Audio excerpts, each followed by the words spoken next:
Hello wine lovers, it's Mars Colucci of Colucci's Wines, and today is Monday the 30th of March. I did get the date right today. And welcome to this episode of Exploring Wines. Now today we're going to probably my favorite wine region, and that's Italy.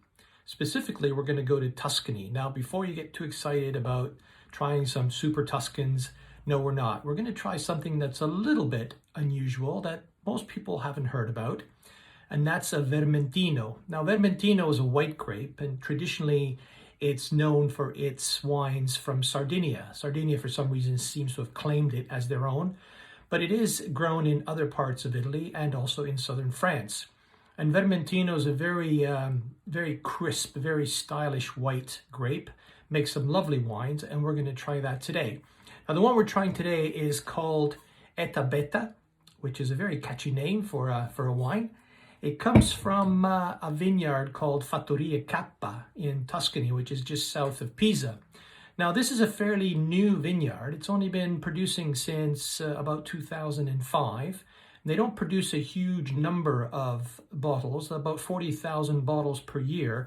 And of this white Vermentino, they do about 2,500 bottles per year. So there is a huge amount of it around, but what is around is very, very good. Now, the key winemaker there is a gentleman by the name of Andrea Di Maio, and he's crafted all of the wines that they make there, as well as some of the wines that they make with their partners from other wine regions of the world. Now, this Eta Beta Vermentino is a 2017 vintage, as you can see there. So we're probably at the peak of its aging, and should be a very, very nice wine.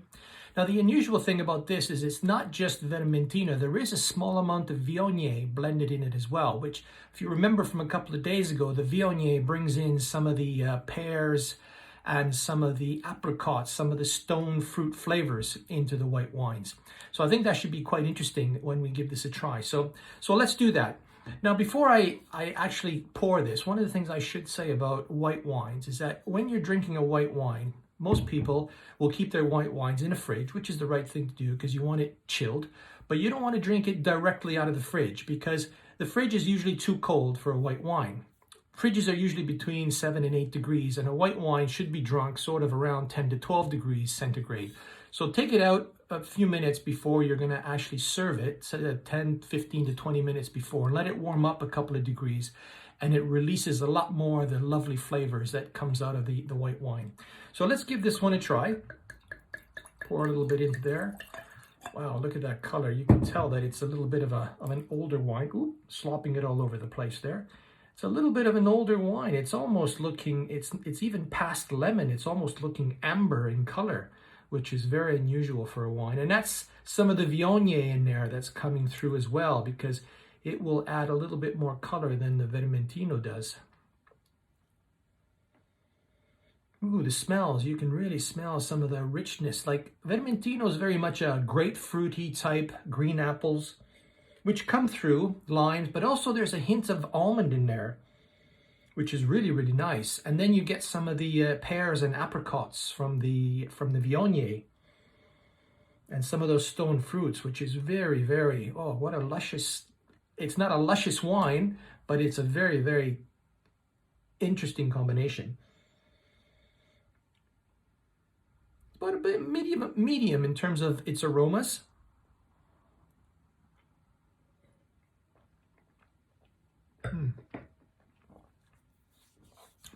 Yeah, now you can taste the Vermentino, the grapefruit, the green apple, a lot of green apple coming through on that. A little bit of the pear. It is a bit on the very well developed. This wine is well developed, needs to be drunk now. Won't keep it very much longer than it is already. As a 2017 vintage, we're in 2020. So it's pretty much on the cusp of its maturity. So it really needs to be drunk. But this one would go really well with some cheeses, with some full, nice white fish, but also with some nice pasta sauces, pasta dishes, tomato sauce dishes. This would go really, really nicely with that. Like spaghetti vongole or something like that would be lovely. Beautiful. And this is 13%, which is bit average for a white wine, maybe on the high side, but it's quite nice. You can really, it's got about a medium plus finish as well in terms of the aromas and the flavors. They last quite a while in the mouth. So I recommend if you can get some of this. Again, they don't make a whole lot of it. 2,500 bottles doesn't go very far. But if you can get your hands on it, it is a lovely wine. But also try a Vermentino. If you haven't tried it before, Vermentino is a beautiful grape and makes some lovely wines, particularly from Sardinia, which is where it's most popularly known for. So that's it for today. And tomorrow we'll be trying another wine as we weather ourselves through this lockdown. This was lockdown day 7. So join us tomorrow and we will try something else from the Colucci cellar. Until then, I wish everybody to stay well and stay safe. Yeah, I'm falling.